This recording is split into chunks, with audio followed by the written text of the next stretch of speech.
Kisi-kisi contoh soal ini kami buat sesuai pengumuman terbaru BKN. Terkait materi seleksi kompetensi P3K Tenaga Teknis BKN tahun 2024, kalian bisa cek pengumuman di deskripsi video ini. Video ini juga untuk melatih kemampuan kamu dalam menjawab soal sesuai kisi-kisi yang diberikan. Pembahasan soal ini fokus di poin 6, bagian D pada pengumuman ini. Untuk poin yang lain, kalian bisa cek video part sebelumnya. Sekarang, mari kita bahas soal yang pertama. Soal nomor 1. Bayangkan Anda sedang bertugas dalam tim audit internal di instansi Anda. Saat memeriksa arsip kegiatan lama, Anda menemukan dokumen yang menunjukkan adanya penyimpangan anggaran yang terjadi 2 tahun lalu. Namun tidak ada satupun pegawai lama yang mengangkat isu ini sebelumnya. Sebagai pegawai baru, apa yang akan Anda lakukan? A. Saya menyimpan dokumen itu dan menunggu kesempatan yang tepat untuk membahasnya di kemudian hari. B. Saya menghubungi pegawai lama yang terlibat dan meminta penjelasan informal terlebih dahulu. C. Saya mengarsipkan kembali dokumen tersebut tanpa tindakan karena kasusnya sudah lama berlalu. D. Saya mendiskusikannya dengan rekan kerja terlebih dahulu untuk mencari tahu risiko terhadap karir saya. E. Saya membawa temuan tersebut kepada pimpinan langsung dengan bukti dokumen untuk ditindaklanjuti. Silahkan memilih jawaban yang benar.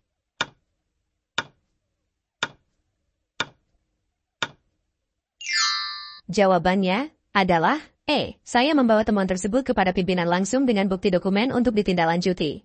Karena menyampaikan temuan penyimpangan kepada pimpinan secara langsung dengan bukti adalah bentuk keberanian moral, kepatuhan terhadap prinsip akuntabilitas, dan integritas tinggi. Meskipun Anda pegawai baru, sikap ini menunjukkan bahwa Anda menempatkan kepentingan publik dan kejujuran di atas rasa takut atau tekanan sosial. Menunda, menyimpan sendiri, atau membahas informal tanpa prosedur hanya memperpanjang potensi penyimpangan dan mengabaikan tanggung jawab profesional. Tindakan Anda membantu menjaga kepercayaan publik terhadap institusi dan memperkuat budaya etis dalam birokrasi pemerintah. Soal nomor 2. Dalam sebuah proyek digitalisasi arsip yang Anda kelola, atasan Anda meminta agar laporan kemajuan proyek ditulis seolah-olah semua tahap sudah selesai. Padahal Anda tahu sebagian masih tertunda karena kendala teknis. Atasan beralasan laporan tersebut penting untuk presentasi anggaran ke pihak luar. Apa langkah Anda? A. Saya turuti instruksi atasan karena khawatir dianggap tidak loyal. B. Saya minta izin untuk merevisi sebagian isi laporan dengan menambahkan catatan kendala teknis. C. Saya konsultasikan terlebih dahulu dengan rekan kerja lain untuk meminta pendapat sebelum memutuskan. D. Saya menulis laporan sesuai fakta dan menyampaikan kepada atasan bahwa informasi yang akurat lebih penting untuk evaluasi. E. Saya buat 2 versi laporan, 1 untuk internal dan 1 versi yang telah disesuaikan untuk pihak luar. Silahkan memilih jawaban yang benar.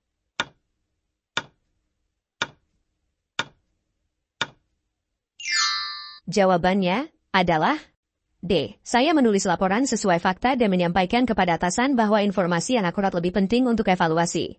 Karena tindakan ini menunjukkan keberanian dan integritas dalam menjaga kejujuran laporan. Meskipun ada tekanan dari atasan, Anda tetap mengedepankan prinsip etika dan kepatuhan administratif yang diatur dalam regulasi Menpan RB. Data dan laporan fiktif bisa berdampak serius terhadap transparansi dan akuntabilitas lembaga. Dengan menyampaikan fakta secara utuh dan berani menjelaskan pentingnya informasi yang akurat, Anda menegakkan profesionalisme dan membantu mencegah potensi penyalahgunaan anggaran atau kesalahan kebijakan yang lebih besar. Soal nomor 3.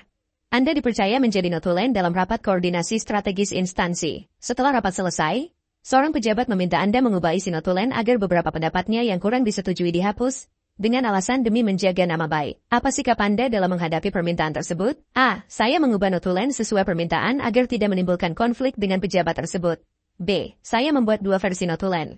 1 versi resmi dan 1 versi yang dimodifikasi untuk pejabat tersebut. C. Saya tolak permintaan tersebut dan hanya menulis fakta-fakta sesuai jalannya rapat. D. Saya diskusikan dulu dengan peserta rapat lain sebelum memutuskan menyesuaikan atau tidak.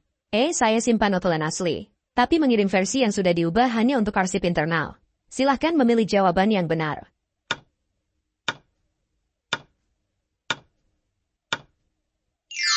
Jawabannya adalah C. Saya tolak permintaan tersebut dan hanya menulis fakta-fakta sesuai jalannya rapat. Karena, sebagai pencatat resmi rapat, Anda bertanggung jawab memastikan akurasi dan objektivitas dokumen institusi. Mengubah notulen untuk mengakomodasi kepentingan pribadi mencederai nilai kejujuran, melanggar etika birokrasi, dan dapat menimbulkan manipulasi data kebijakan. Menolak dengan tetap berpegang pada fakta adalah bentuk kepatuhan terhadap prosedur dan keberanian menjaga integritas. Meskipun menghadapi tekanan, Anda menunjukkan bahwa kebenaran dan transparansi lebih utama dari kepentingan pribadi.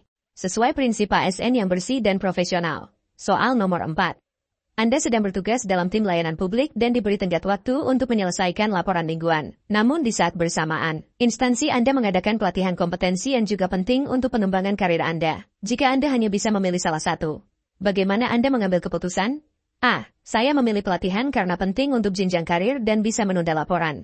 B. Saya memilih menyelesaikan laporan tepat waktu karena itu adalah tugas utama saya saat ini. C. Saya minta izin untuk mengikuti pelatihan separuh waktu dan menyusul laporan setelahnya. D. Saya minta rekan membantu menyusul laporan agar saya tetap bisa fokus pada pelatihan. E. Saya memilih menyusul laporan seadanya lalu lanjut ke pelatihan demi efisiensi waktu. Silakan memilih jawaban yang benar.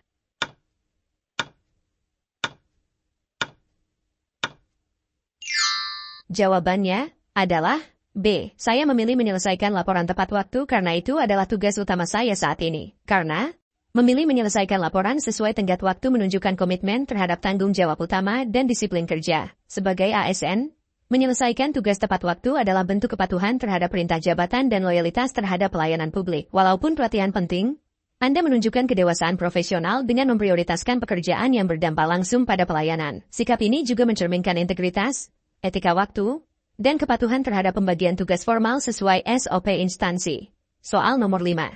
Anda sedang bertugas sebagai pengelola data kepegawaian dan tanpa sengaja menemukan file berisi data pegawai yang ternyata berisi informasi pribadi dan masalah kedisiplinan seseorang yang belum pernah dipublikasikan. Data tersebut tidak dikunci dan mudah diakses. Apa tindakan Anda dalam situasi tersebut? A. Saya segera menutup akses file dan melaporkan temuan tersebut ke bagian kepegawaian atau pimpinan terkait. B. Saya simpan salinan data tersebut untuk jaga-jaga jika dibutuhkan suatu saat nanti. C. Saya bagikan data tersebut kepada rekan dekat agar bisa membantu mengawasi pegawai bersangkutan. D. Saya menghapus file tersebut dari sistem agar tidak jatuh ke tangan orang yang salah. E. Saya abaikan saja karena saya tidak diberi tugas secara langsung terkait file itu. Silahkan memilih jawaban yang benar.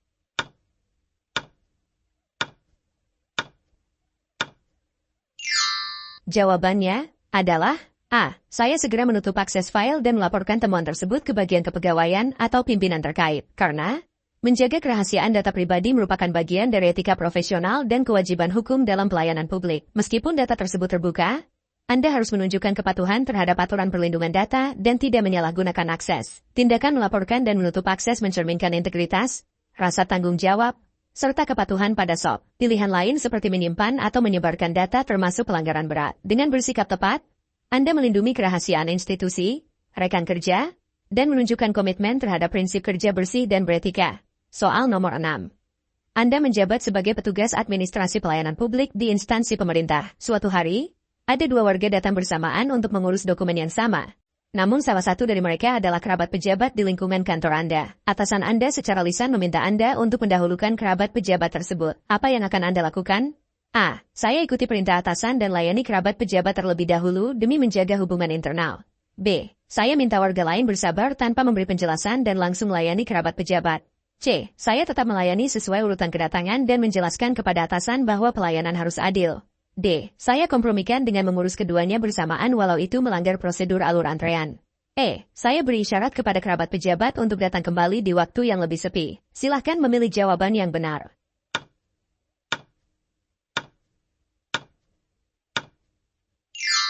Jawabannya adalah C. Saya tetap melayani sesuai urutan kedatangan dan menjelaskan kepada atasan bahwa pelayanan harus adil. Karena memberikan pelayanan berdasarkan urutan kedatangan adalah wujud nyata dari keadilan administratif dan kepatuhan pada SOP pelayanan publik. Walaupun ada tekanan dari atasan, sikap ini mencerminkan komitmen Anda pada asas non-diskriminatif dan integritas dalam melayani masyarakat. Menolak perlakuan khusus tidak berarti melawan atasan, tapi justru menunjukkan kedewasaan dalam menjalankan tugas secara profesional. Dengan menjunjung keadilan, Anda memperkuat kepercayaan publik terhadap instansi dan menjadi contoh ASN yang bersih dan netral dalam pelayanan.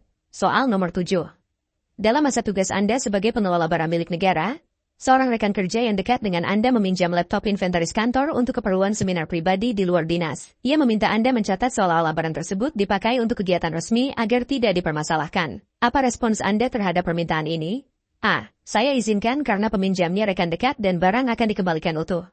B. Saya bantu meminjamkan dengan catatan informal saja, tanpa dokumentasi resmi. C. Saya catat peminjaman sebagai kegiatan resmi agar tidak terjadi konflik di antara kami. D. Saya menolak dan menjelaskan bahwa penggunaan inventaris hanya untuk keperluan dinas yang tercatat secara sah. E. Saya minta dia minta izin sendiri ke kepala bagian dan saya hanya akan mencatat jika disetujui. Silahkan memilih jawaban yang benar.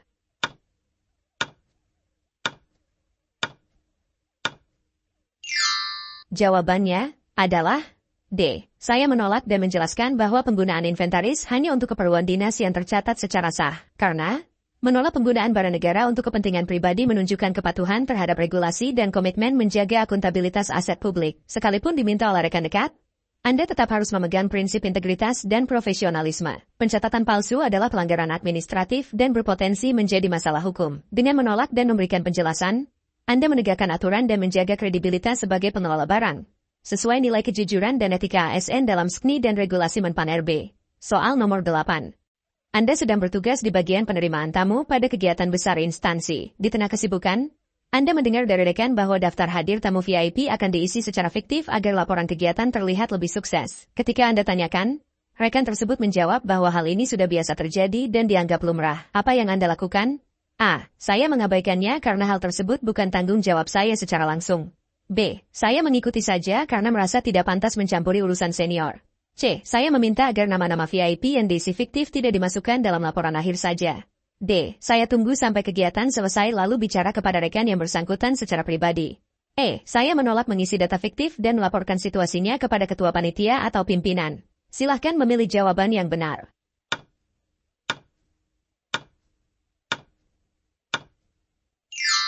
Jawabannya adalah E. Saya menolak mengisi data fiktif dan melaporkan situasinya kepada ketua panitia atau pimpinan.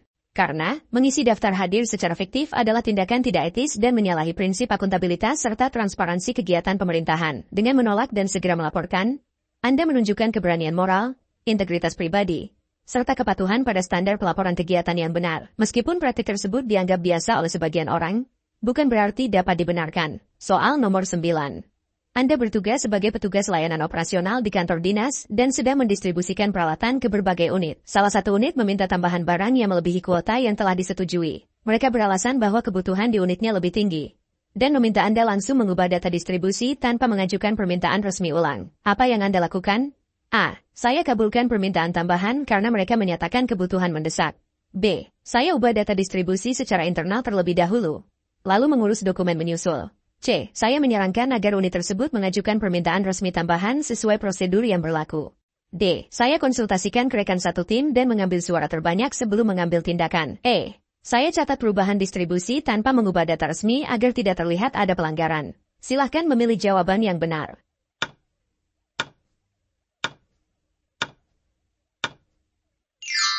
Jawabannya adalah C. Saya menyarankan agar unit tersebut mengajukan permintaan resmi tambahan sesuai prosedur yang berlaku.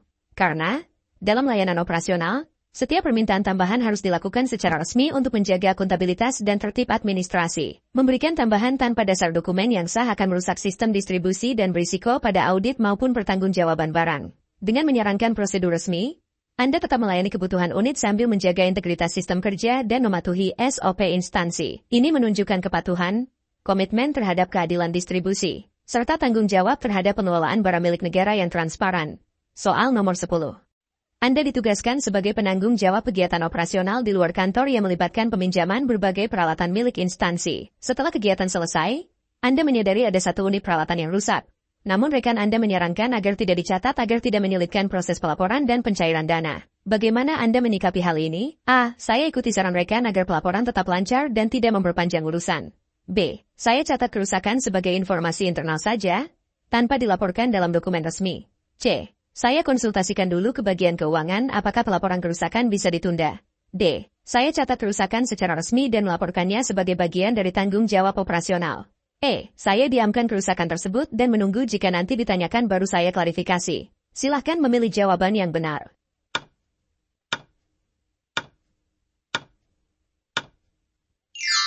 Jawabannya adalah D. Saya catat kerusakan secara resmi dan melaporkannya sebagai bagian dari tanggung jawab operasional. Karena, dalam sistem layanan operasional, setiap penggunaan dan kerusakan peralatan milik negara harus dilaporkan secara transparan dan sesuai prosedur. Meskipun ada tekanan dari rekan atau kekhawatiran terhadap kelancaran pelaporan, mencatat kerusakan adalah bentuk tanggung jawab dan kejujuran dalam menjalankan tugas. Sikap ini menunjukkan integritas, kepatuhan terhadap SOP pengelolaan barang, serta komitmen menjaga kepercayaan publik terhadap pengelolaan aset negara. Menyembunyikan kerusakan justru bisa menimbulkan masalah yang lebih besar di kemudian hari, baik secara hukum maupun profesional.